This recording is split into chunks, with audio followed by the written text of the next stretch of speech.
objectives are as follows. Oh, sorry, hang on a second. Mr. Timer, according to the manual, Hannah's time is 15 to 20 minutes. 15 to 20 minutes. Yes, don't look so sure. 15 to 20 minutes. All right. And it says longer if club program allows. No, not allowed. Okay, 15 to 20 minutes. So your first objective is to entertain the audience through the use of humor drawn from personal experience and from other material that you have personalized. Your second objective is to deliver the speech in a way that makes the humor effective. And then your third and final objective is to establish personal rapport with your audience for maximum impact. Ladies and gentlemen, the joys of faithful insomnia. Hannah!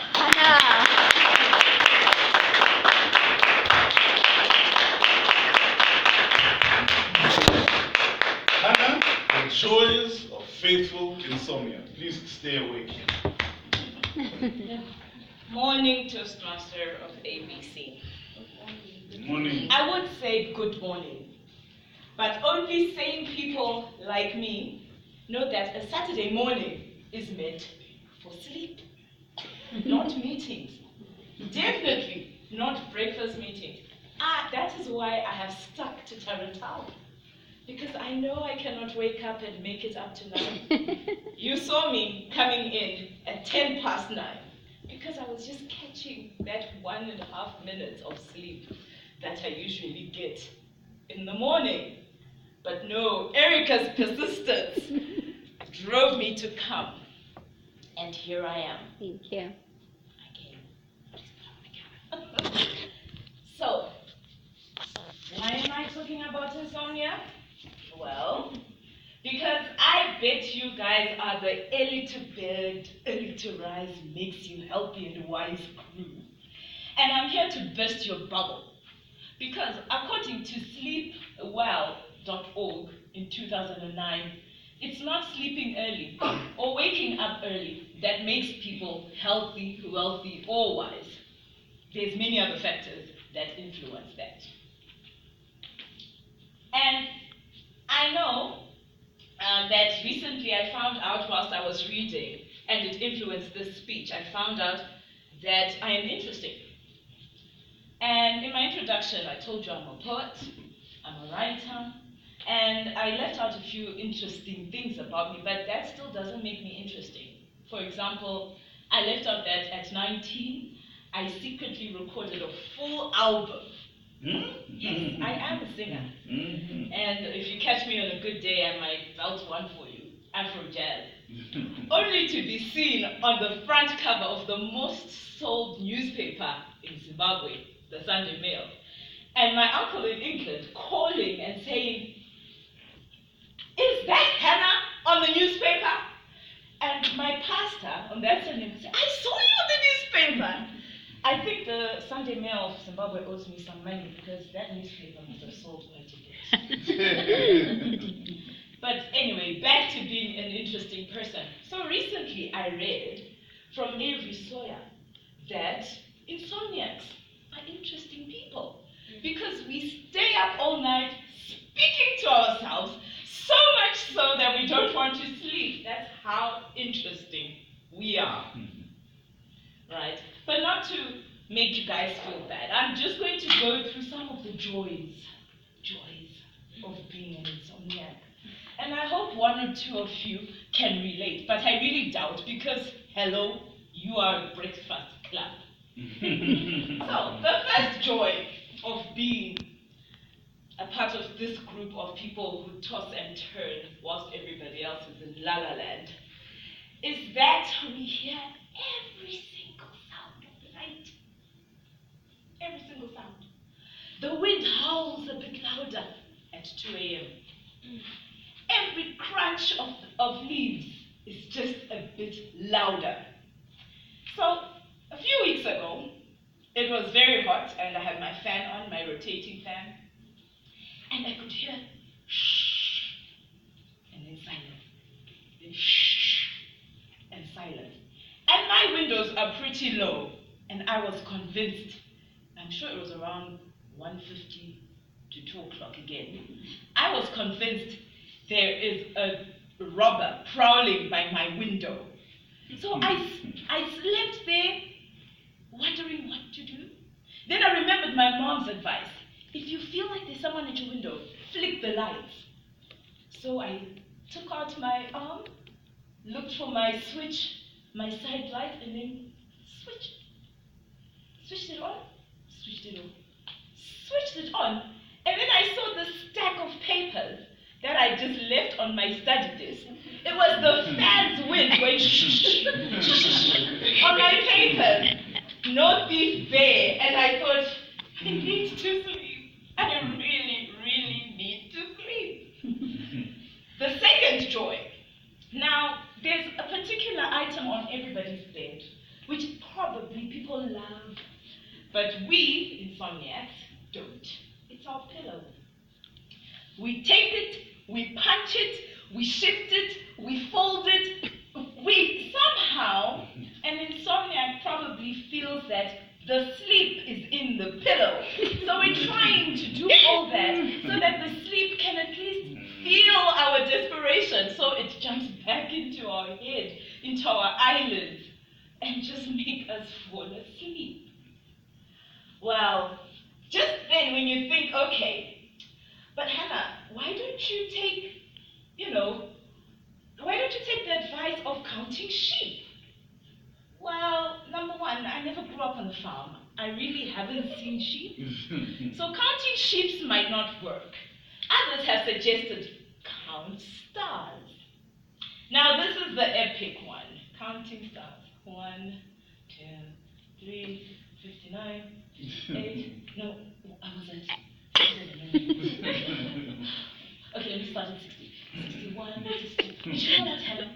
This is why you cannot handle situations at work properly. Because you skip something.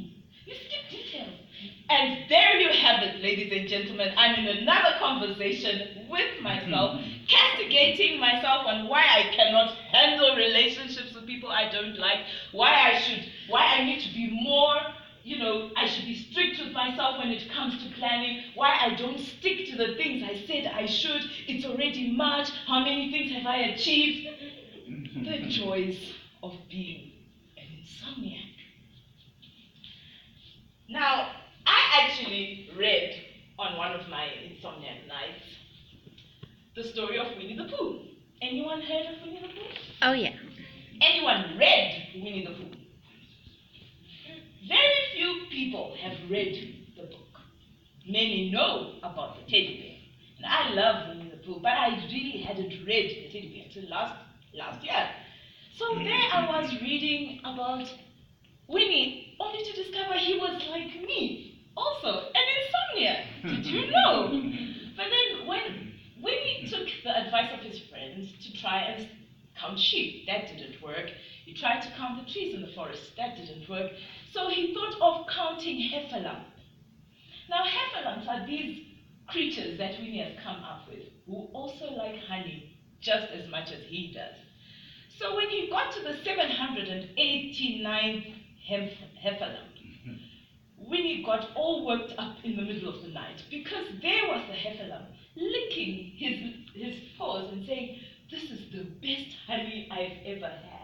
And if you know anything about Winnie the Pooh, no one comes between him and his honey. So he couldn't sleep either because he was now thinking, oh my honey, if all those 789 heffalumps come, they will take his honey away.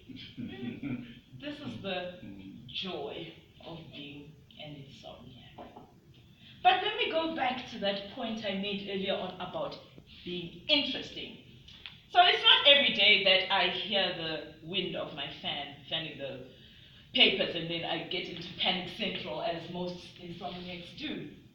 I decided, well, we're living in the 21st century, we have electricity at night, why don't I just take this insomnia and make it something interesting? Why don't I just do the things that I normally wouldn't be able to do during the day when people are calling and people are asking me to be this, to be that?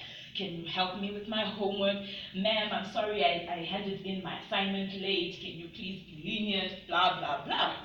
So I decided, why don't I become a more perfected writer? And I did. 3/4 of the poetry you're ever going to read from me are written after midnight. And so I've written so much poetry. I had this whole collection of poetry. And one day when I was sharing my joys of being an insomniac, a publisher said to me, so what have you done with the poetry? I said, well, it's there. He said, let's look at it. And he did. And guess what? He liked it. And they published it. And voila, I'm a published poet. I said, this could be interesting. Let me try writing short stories. So, to make it more interesting, and because I really try to evoke all the sleep I can in the world, I said, let me try writing short stories about boring things. Maybe if I bore myself, I could bore myself to sleep. But you see, that never works out. So I end up writing these fun and interesting stories, and I send them out to publications, and voila, I get emails, and I'm being told, your story was so interesting. What inspired it? The truth is, only you, people in this room and these walls, will ever know that sleeplessness inspires me. But what do I tell such people when they interview me? I say, well, you see, there was this other day I was walking in the park, and then I lie my way to an interesting story, which I probably had thought of in the middle of the night. But that's not the only interesting thing that I do in the middle of the night. I have discovered scrapbooking. So I find that after midnight, I can take all the pictures that I have, I can print them out, and I put them neatly into a nice book, memories of the things that I've done. It's actually a very good time to reflect on life, to reflect on your dressing in a photograph or your poses in the middle of the night, and to laugh at yourself and say, I think next time I should sit a bit better when so-and-so calls for a photo shoot. And so I have made scrapbooks for myself and for other people because I've decided I will not let insomnia get into the way of me and my creativity. And so, in December, I went to Cape Town. And I have a niece there, and she said she is doing such amazing things. She is sewing clothes. So I said, how did you start? She said, well, I'm an insomniac. I was like, really? So all these clothes, she's like, yes, I make them at night. So I said, so like how much was the machine that you make these clothes at night? And she showed me. Let's go onto a website called Take A Lot. And we looked and we found a $300 sewing machine. And they said, well, I'm going to have it. I am going to go and start sewing at night. Because, of course, no matter what I try, whether it's milk with cinnamon, whether it's a cold, beautiful shower, I know I will be up at midnight to 3 a.m. thinking and planning and hating myself. Why not make beautiful clothes? So hopefully, the next time we meet, you will see the joys of my insomniac in my clothes. I haven't started yet. I'm still watching the tutorials on Twitter, or on YouTube. And do you know what time I watch them? After midnight. Now, the joys of insomnia are not mine alone to share. There's very many influential people who have done that. People who cannot sleep, who could not sleep, and who embraced it. I know a lot of people will say you are suffering from insomnia. But if all these people suffered, then we wouldn't have had great minds such as Winston Churchill or Margaret Thatcher, who admittedly said she only got 4 hours of sleep every night. Imagine, 4 hours of sleep. But she didn't bemoan it. And she didn't take little purple pills for it, which is another important thing I would like to talk about. You see, insomnia has been classified by some people as a mental illness because they're saying your brain is not settled. And I am not one really I'm not one to subscribe to drugging ourselves before we find a solution. I would say if there's an insomniac in the room, why don't you try to embrace the joys? Look at the things that you are unable to do during daytime when people want so much of you.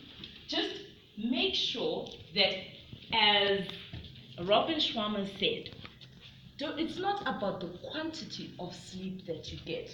It is the quality of sleep. So believe it or not, a 20-minute nap in the middle of the day gets me going. And I still sleep my 3 hours. I know I sounded grumpy when I started and I said, morning ABC Toastmasters, but I'm sure if a troop was to walk in and look at who is the happiest face in this room, they'd probably choose mine, wouldn't they? Yes, because I've embraced what I am, what I go through, and I've taken it and made it into something beautiful. So this speech is courtesy of my 12 o'clock shenanigans. And I will continue being an insomniac until the day that I am not. And I will not bemoan it, because I will be joining the greats such as Margaret Thatcher, Winnie the Pooh, Winston Churchill, and so many others who somehow sleep does not go hand in hand with their daily routine. And believe it or not, next time we meet at 8:30 and I'm forced by my boss to be at work, I will not just say morning to you, I will say good morning, Toastmasters.